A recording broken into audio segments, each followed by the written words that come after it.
కవిత కావచ్చు, కేజ్రీవాల్ కావచ్చు, వారం వ్యవధిలోనే ఇద్దరు అరెస్ట్, దట్టు పార్లమెంట్ ఎన్నికలు. అది ఈ రోజుకి జరుగుతున్నది కాదు కదండి. ఇప్పుడు అదే వాళ్ళు కూడా అడుగుతారు, 2 ఏళ్ల నుంచి జరుగుతుంది. అవును, ఇప్పుడు విచారణ పూర్తయిన సందర్భంలో, అన్ని రుజువైన సందర్భంలో వాడు అరెస్ట్ చేసింటారు. దానికి మమ్మల్ని అడిగితే ఎట్లా? మీరు ఈడీని అడగండి, సిబిఐని అడగండి, మమ్మల్ని అడిగితే ఎట్లా అండి మీరు? కానీ మీరు వచ్చిన తర్వాతే ఈడీ, సిబిఐని దాడులు పెరిగాయి. ముఖ్యంగా ప్రతిపక్ష పార్టీలకు సంబంధించి అవినీతిని నిర్మూలించాలని నరేంద్ర మోదీ గారి యొక్క ఆలోచన. ఆ ఆలోచనకు అనుగుణంగా వారి కింద ఉన్నటువంటి వ్యవస్థ పనిచేస్తుంది. ప్రతిపక్ష పార్టీల్లో అవినీతి పరులు ఉన్నారంటారా? ఏ పార్టీలో ఉన్నానండి, ఎవరైనా సరే ఈ దేశంలో అవినీతిని నిర్మూలించాలి అనే ఒక లక్ష్యంతో పనిచేస్తున్నారు. అది లక్ష్యం మంచిదా కాదా మీరు చెప్పండి మేడం. మళ్ళీ కేంద్రంలో బీజేపీ అధికారంలోకి వస్తే ఇక్కడ కాంగ్రెస్ ప్రభుత్వాన్ని కూలగొడతారనేటువంటి ప్రచారం జరుగుతుంది. ఇప్పటికే ఏక్నాథ్ షిండేని తెలంగాణలో తయారు చేశారా? నాకు అనిపిస్తుంది ఏంటంటే ఇది కాంగ్రెస్ పార్టీ యొక్క ప్రచారం చేసుకుంటుంది. మమ్మల్ని దింపుతారంట, ప్రతి మీటింగ్లో చెప్తున్నారు మమ్మల్ని దింపుతారంట. అంటే వాళ్ళ మీద వాళ్ళకి కాన్ఫిడెన్స్ లెవెల్స్ లేనట్టున్నాయి. వాళ్ళ మీద వాళ్ళకు అభద్రతాభావం వాళ్ళలో చోటు చేసుకుంది. ఎందుకో అది వాళ్ళకే తెలవాలి. వాళ్ళకెందుకు? మాకు ఎన్ని ఉన్నాయండి సీట్లు? మా భారతీయ జనతా పార్టీకి ఎన్ని సీట్లు ఉన్నాయి? 8 స్థానాలతో మేము గవర్నమెంట్ ఫామ్ చేస్తామండి ఇక్కడ. ఇప్పుడు వాళ్ళ పార్టీ ఎమ్మెల్యేలు వాళ్ళ మీద వాళ్ళకి నమ్మకం లేక, వాళ్ళ మంత్రుల మీద నమ్మకం లేదా, వాళ్ళ ఎమ్మెల్యే మీద నమ్మకం లేదా, ఎందుకు వాళ్ళకి అభద్రతా భావం వచ్చింది? వాళ్ళు దించుతారంట అని మాట్లాడుతున్నారు. అంటే వాళ్ళ మీద వాళ్ళకే కాన్ఫిడెన్స్ లేనట్టుంది. మాజీ మంత్రి శ్రీనివాస్ గౌడ్ బీజేపీలోకి వస్తాడని ఒక ప్రచారం జరిగింది. దానికి అనుగుణంగా డీకేఆర్ కూడా అడ్డుకుంటుందని చెప్పి కూడా మీ మీద కూడా ఒకవైపు ఒక ఆరోపణ కూడా వచ్చింది. దాన్ని ఎట్లా వస్తారు? నిజంగానే శ్రీనివాస్ డెఫినెట్గా ఆయన వస్తుండే మటుకు డెఫినెట్గా అడ్డుకుంటాం మేము. ఆయన వస్తున్నటువంటి సమాచారం మాకైతే లేదు, మీడియాలోనే చూసినాం. ఆయన మా జిల్లాలో పార్టీలో చేరాలన్నప్పుడు ఎవరినైనా మమ్మల్ని సంప్రదించి ఉండాలి కదా. అలాంటి సంప్రదింపులు ఎవరితో జరగలేదు, మా పార్టీ వాళ్ళు ఎవరు సంప్రదించలేదు. ఆయన మా పార్టీ వాళ్ళని ఎవరిని సంప్రదించినా అటువంటి సమాచారం మాకేమీ లేదు. మరి ఎక్కడ ఈ ప్రచారం ఎక్కడ వచ్చింది? అది ఎక్కడి నుంచి వచ్చిందో మాకే తెలియదు. కాంగ్రెస్ పార్టీ వాళ్ళు సృష్టించిందేమో తెలియదు మరి. సో దీంట్లో ఎలాంటి వాస్తవం లేదు. అక్కడ జిల్లాలో వారికి వ్యతిరేకంగానే కదా ఇవాళ పెద్ద ఎత్తున బీఆర్ఎస్ పార్టీ ఓడిపోయింది.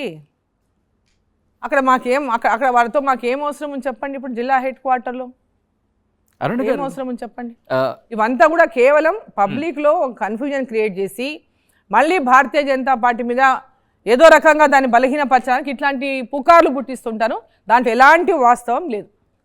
ఇప్పుడు రాబోతున్న పార్లమెంటు ఎన్నికల్లో మహబూబ్ నగర్లో విజయం సాధించాలంటే మీకంటూ ఒక వ్యూహం ఉండాలి. ఎంత ప్రధాని మోదీ చరిష్మా అన్నా సరే మీ వ్యూహం అంటూ ఉండాలి. ఏంటి ఈసారి మీ వ్యూహం ఏంటి అక్కడ గెలుపొందడానికి? అంటే జిల్లాలో నరేంద్ర మోదీ గారి ప్రభుత్వం జిల్లాలో అంటే నా పార్లమెంట్ సెగ్మెంట్లో 3 లక్షల మందికి లబ్ధిదారులు ఉన్నారండి. కేంద్ర ప్రభుత్వ పథకాల్లో 3 లక్షల మంది లబ్ధిదారులు ఉన్నారు వివిధ పథకాల్లో. ఆ లబ్ధిదారులను అందరినీ కూడా మేము కలవడం జరిగింది. అట్లా చూసుకుంటే ప్రతి ఇంట్లో లబ్ధిదారులు ఉన్నారు. ఇప్పుడు నిజంగా ఆ లబ్ధిదారులు అంటే కిసాన్ సమ్మాన్ నిధి కావచ్చు, లేకపోతే ఇతర పథకాల ద్వారా లబ్ధి పొందినటువంటి గ్యాస్ ఉజ్వల గ్యాస్ కనెక్షన్సే కావచ్చు, లేదా కొన్ని ఇన్సూరెన్స్ స్కీమ్సే కావచ్చు, డిఫరెంట్ స్కీమ్స్తో ఈరోజు లబ్ధి పొందిన వాళ్ళు 3 లక్షల మంది ఉంటే కరోనా వ్యాక్సిన్తో ప్రతి ఒక్క కుటుంబం లబ్ధి పొందింది.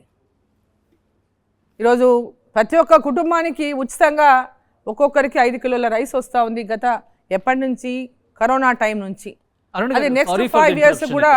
మీరు అన్నట్టు ఇంత కేంద్ర ప్రభుత్వ పథకాలు అప్పటి నుంచి వెళ్తున్నప్పుడు ఒక్కసారి గుండె మీద చేసుకొని చెప్పండి, అసెంబ్లీ ఎన్నికల సమయంలో ఈ పథకాలు కనీసం ఒక్క % అయినా ప్రాపర్గా అక్కడికి వెళ్ళాలని మీరు నమ్ముంటే కనుక మీకు అది కనీసం 1 సీట్ అయినా వచ్చేది కదా. అప్పుడు 1 సీటు కూడా రాకుండా ఇప్పుడు పార్లమెంటు స్థానం కైవసం అవుతుందని చెప్పి అంటే ఒక లేని ధైర్యాన్ని కూడగొట్టుకుంటున్నారు అరుణ్ గారు. అంటే మీకు ఎట్లుంటుందంటే గ్రౌండ్లో రియాలిటీ మీకు ఫస్ట్ అర్థం కావాల్సినటువంటి అవసరం ఉంది.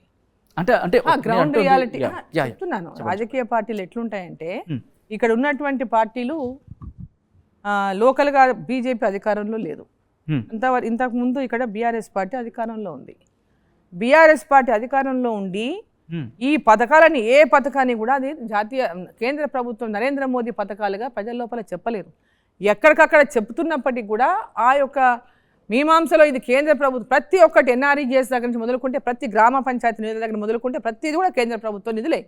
కానీ క్షేత్రస్థాయికి వెళ్ళడానికి పెద్ద ఎత్తున గవర్నమెంట్ అధికారులు కానీ గవర్నమెంట్ ఉన్నటువంటి ఆ ప్రభుత్వమే ఇక్కడ వాళ్ళది ఉంది కాబట్టి అది కింది దాకా వెళ్ళనివ్వలేదు.